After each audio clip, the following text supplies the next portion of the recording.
This is the Digital Savage Experience Podcast, hosted by Roman Prokopchuk, bringing you all things digital marketing, tech, business, and motivation. What's stopping you from becoming relentless in all aspects of life? Are you ready to become a digital savage? Let's get into today's episode.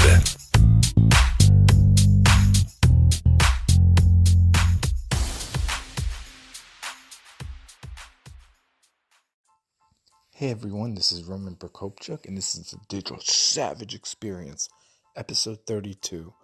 My analysis of Colin Kaepernick's Nike endorsement and the outrage it's been causing. So everybody's in an uproar, going back and forth about this Colin Kaepernick thing. Well, one thing to remember, he's been a Nike athlete for, 6-7 years. They've been paying him. So it's not like they took him out of nowhere. They did their math, and in terms of their demos for marketing, they knew who their consumer base was, or the majority of it, and they saw the upside versus the negative repercussion from doing a campaign like this, or using him as a spokesman, as one of the spokespeople for this campaign. So there's been, in the last week, about a 30% or 33% rise in online sales on Nike.com. And even all these people running around burning their Nikes, doing this, doing that in protest, like, you're still creating buzz. You're putting it on social, you're telling other people about it, so you're amplifying the brand. So I think in the last week or two, I don't know what it is at this point, but at one point the brand lift from negative and positive feedback was about $40-something million, I believe. So Nike kind of figured it out and basically is reaping the reward of this campaign. You may not like what Colin Kaepernick did. You may at this point not like Nike, but one, there's also bigger issues that you're kind of not looking at around the country. Where was the outrage for different police brutality, for different injustices in terms of racial discrimination, in terms of even clean water, Flint, Michigan, in terms of all the gun violence in Chicago? But it's black on black crime, and it's an inner city, so nobody's gonna bat an eye. It's not nicknamed Chirac for no reason. So, it's kind of hypocritical that, you're burning your Nikes when there's people in the United States that don't have a pair of shoes to walk in. So, you want to burn your Nikes? Scratch that. You don't want to represent or rock Nikes anymore? That's fine. That's on you. Why don't you donate them to the less fortunate? I've been trying to do a lot of positive things, and in terms of people in need, there's a lot of people in need in your community. You may be sitting in a mansion right now. That's all well and good, but I guarantee you, if you go 10, 20 miles outside your given radius, you're going to hit some point where there's somebody less fortunate. And burning shoes just to make a point, that's really not doing much. You may or may not agree with the whole kneeling down during the national anthem, but it's protected by the Constitution in theory. Now, the NFL is obviously a private institution, so they could have done something about it and other things in terms of bringing into law, I guess, in terms of policy, but they kind of stepped back. And then when people started kind of protesting and boycotting, not all, the NFL for the whole kneeling stuff, they started changing their policies around. So, don't be blind. At the end of the day, it's all about money. If you really want to change, band together, get out there and do something. You're not going to do it on a national level, maybe, but step outside, give somebody a hug, listen to somebody. People are having hard days. People have mental illness.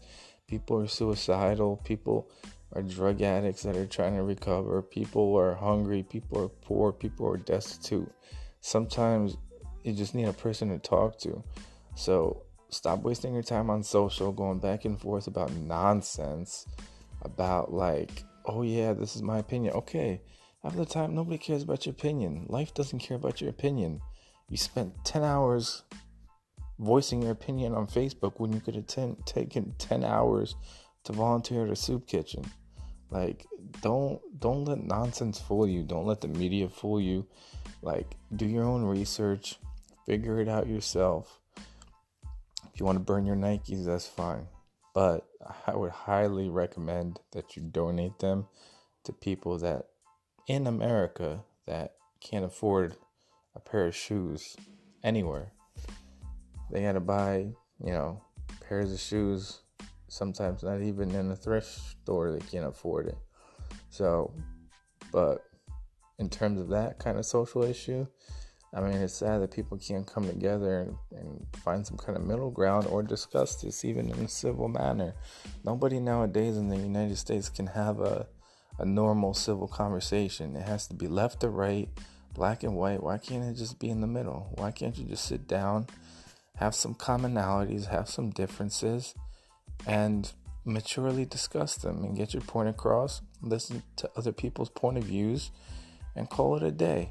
Like, you may not agree with other people, and your opinion may not be swayed, but I'm not looking to sway your opinion. I'm looking to hear what you say, take it what it's worth, and keep it moving. Like, that's what you should be doing too, especially online. I see some of you people, for real, sitting there, going back and forth with other people, with all these keyboard gangsters going back and forth, belittling people, saying you're dumb, you're stupid, this and that, just throwing around nonsense, nothing being backed up by facts. And for what though? Like, is your life really that bad? Why don't you go focus on something? Why don't you go read? Why don't you get some more education? Why don't you go grind? Why don't you hustle? Why don't you spend some time with your friends and family? Why don't you go meditate or pray, or however you calm down? Because at the end of the day, little Facebook battles back and forth about Colin Kaepernick and he's not a hero, he's disgusting, this and that, that's fine. I'm not saying he's a hero either, but at the end of the day, Nike's $1 billion company. You really think they care? You really think they're going to drop him? The campaign's actually doing what it's supposed to do in terms of their branding and marketing. So you can go burn 1,000 pairs of shoes and then you're going to be out that money, and they're going to laugh all the way to the bank, because the typical Nike customer, all the social justice warriors and their target demo, the younger kind of trendy hipster kind of demographic, well, they're buying Nikes now just for the simple fact of the campaign itself. So the people, which I guess been categorized as the white demographic or older white demographic, burning their Nikes does not outnumber the people that are actually purchasing them and the demographic that they were trying to crack. So basically, they tapped into a new demo that they couldn't get in using Colin Kaepernick, and obviously he got paid for the campaign too. He's donated money, he's done this and that, he's done some bad things, he's done some good things, but like, why you gotta harp on one person? Change is bigger than one person, just like the presidency. I may not like the president, I may not agree with anything or everything he's saying, but like, that's one person. There's other people orchestrating moves. There's other, families that have been in power for, decades in this country and around the world that kind of pull the purse strings and the puppets, if you will. So harping on one person and basically focusing on that, like they're the face of something, that's fine. But sit down, read about the issue, have some kind of facts that back up what you want to say, and just voice your opinion. You don't have to go around attacking people. So Nike's just quietly sitting back and making money, and you're just, running around burning shoes that you should be donating. But who am I to reflect on that, I guess, right? But I mean, I don't know what Colin Kaepernick has done or came out and said about the response to this campaign, but one, I think he's laughing his way to the bank. I mean, granted, he's donated money, which is fine, but I mean, he's been hypocritical about some things. He's done some things well. In terms of injustices he's faced, I don't know what he's faced or not. I just know he was adopted by a white family and lived in the suburbs. So I don't know how hard his life was. Obviously, he may have gotten profiled or some kind of other issues that were, racially targeted. I don't know all that information, but as far as I know, he had a good life. He went to college. He played college ball. Became an NFL player. He had a decent career.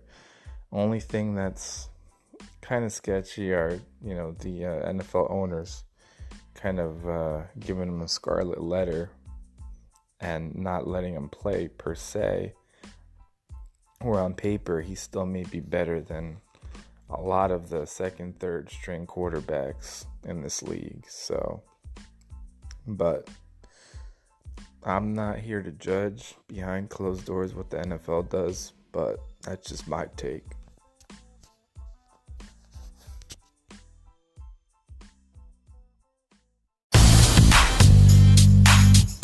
This podcast has been brought to you by Nova Zora Digital. Find out how Nova Zora Digital can help your company grow online. Learn more at novazoradigital.com. Until next time, all you digital savages.